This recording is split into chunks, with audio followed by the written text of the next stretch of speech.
Hello, everybody. Stephen Mead here with Domicile Real Estate, where we are on a mission to help California's renters become homeowners. This is another one of our quick tips this week. This is designed to give you information so that you can be a smarter, more knowledgeable, more wise home buyer.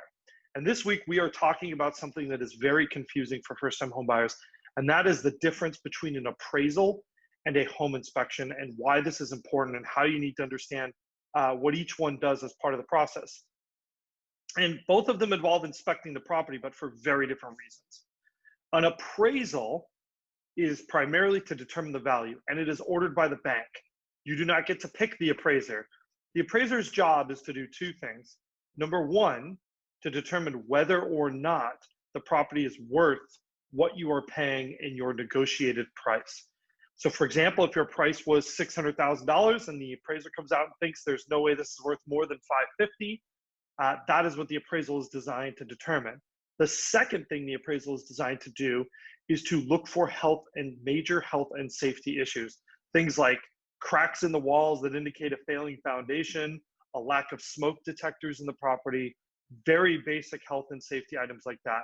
They also determine whether anything's missing. So for example, if you try to buy a property that does not have a kitchen, that will get called out in the appraisal. And again, the appraisal is something that you are required to pay for as a buyer, but the appraiser is actually chosen by the bank.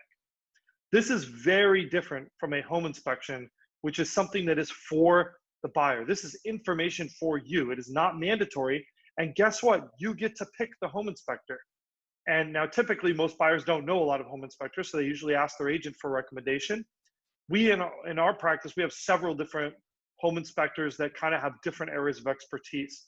Some are very good with condos, others specialize in historic and older homes, things that are maybe a little bit trickier to inspect or a little bit more lengthy to inspect.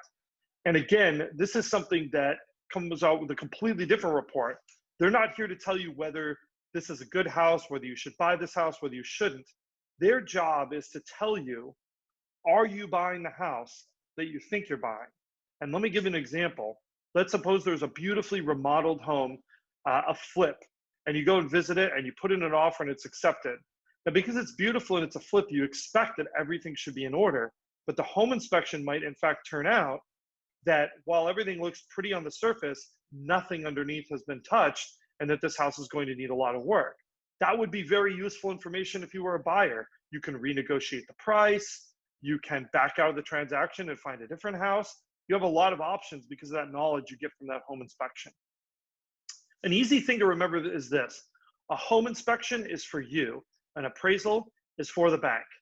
Anyhow, I hope that helps this week. And as always, if you have questions or comments, we are here for you.